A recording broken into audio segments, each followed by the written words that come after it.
Ilang beses na ho akong tinawagan ng aming personnel dito ho sa Minor Basilica dahil may isang deboto o may isang pilgrim ho na nahulog yung kanyang susi ng sasakyan, o di kay nahuhulog yung kanyang passport sa likod ho ni Inan Maria ng Manawag.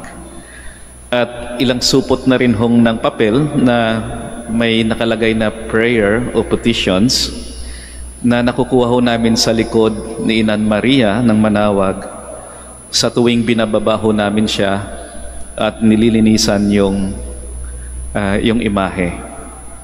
At isa yung lang ho yung dahilan na naisip namin kung bakit meron hong nahuhulog na passport, susi ng sasakyan, hindi kay papel na naglalaman ho ng mga petitions.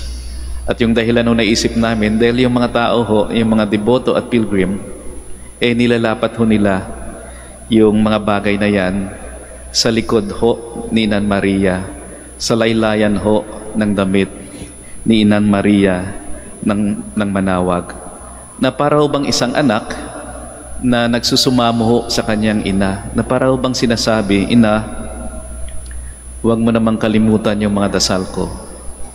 Para bang sinasabi ng deboto na yun o pilgrim na yun, "Ina, samahan mo naman ako sa biyahe ng buhay ko."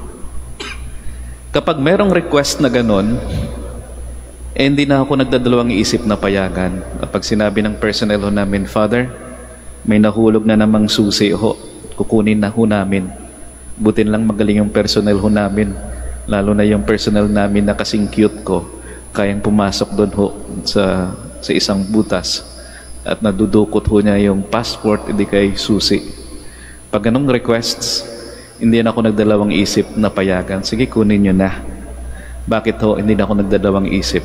Kasi parang nakikita ko rin yung sarili ko sa kanila. Nung bagong assign ho ako dito, niyaya ako ng isang kasama kong pare sa paglilinis ho ng imahe ni Inan Maria. At nung nasa harap ko na ho yung imahe, sabi nung kasama kong pare, "Ayan na siya.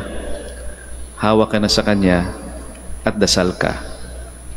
At tumawak ho ako sa damit ni Inang Maria. Apo, bakit? Dahil hindi ako ready, yung nasabi ko lang ho, nasa isip ko ho, yung naging dasal ko lang, napakasimple. Sabi ko lang, "Ina, wag mo po akong pabayaan." With that simple touch and simple words, perhaps I was healed of my doubts, my fears, my insecurities, and my new assignment. There is healing in touching.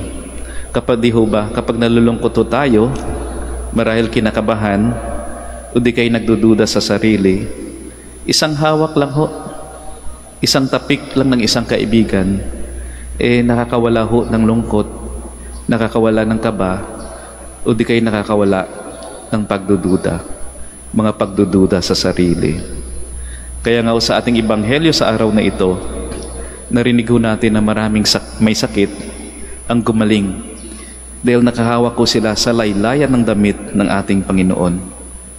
At hinayaan ho ng ating Panginoon na makahawak ko sila sa laylayan ng kanyang damit, dahil ninanais ho ng ating Panginoon na maramdaman yung presensya niya, maramdaman ng mga taong may sakit yung grasya niya, kahit sa simpleng paghawak lang ho sa kanyang dapit, at magkaroon sila ng kagalingan, magkaroon sila ng pagbabago.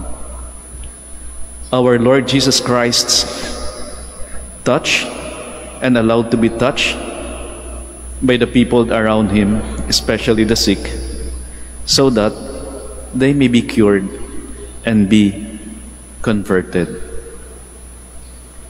Meron ho kaming matandang pare ho dito, hindi na ho active sa ministry, at paminsan-minsan binibisita ko siya sa kanyang kwarto. At yung mga unang bisita ko ho sa kanya, napansin ko na medyo stiff si Lolo Father, at madalas ay nakatingin lang ho sa akin. Binabati ko siya at kunting kamusta, at aalis na rin ho.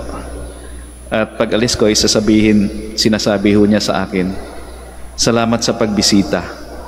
As simple as that, sinasabi niya lang, salamat sa pagbisita.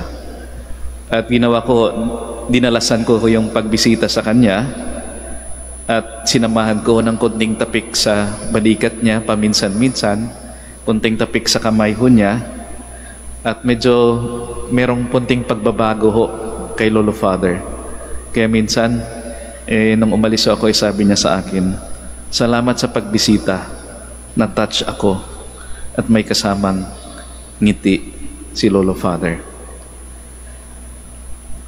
Yung dating maestro ho namin, si Brother Bruno Cadoray, tinanong ho niya kaming mga pare at kasama yung mga seminarista sa formation. Yung tanong ho niya ay very challenging. Tanong ho niya sa amin, what change do you make in the world? Anong pagbabago ang ginagawa mo sa mundo? Di ba napaka-challenging? Anong pagbabago yung ginagawa mo sa mundo? At dahil medyo mahirap yung tanong, tahimik lang ho kami lahat. At siguro nag-iisip. At ako naman, yung naisip ko, nasagot. Yung mga simpleng bagay lang, para nga sa akin, simpleng hawak o tapik sa taong nalulungkot, sa taong nag-iisa, sa taong nagdududa sa sarili, para sa akin, sapat na at merong pagbabago na nangyayari. Our gospel today is reminding us, is challenging us to ask ourselves, can we also touch those people around us, physically and spiritually, especially those who are indifferent to us, even those people who hate us? Can we touch them? Do we allow others to touch us and be disturbed in our complacency and convenience and see their needs and help them? Or are we becoming distant and untouchable? Baka naman minsan may lumapit sa atin, no? Umiiwas na tayo at medyo hawakan tayo. Sabi, ay, wag mo akong hawakan. Don't touch me. Are we becoming distant and untouchable? Kaya yung paalala ko sa atin, touch, be touched, be cured, be converted. Being touched, being cured, and being converted are signs that God's grace is in us. We all stand.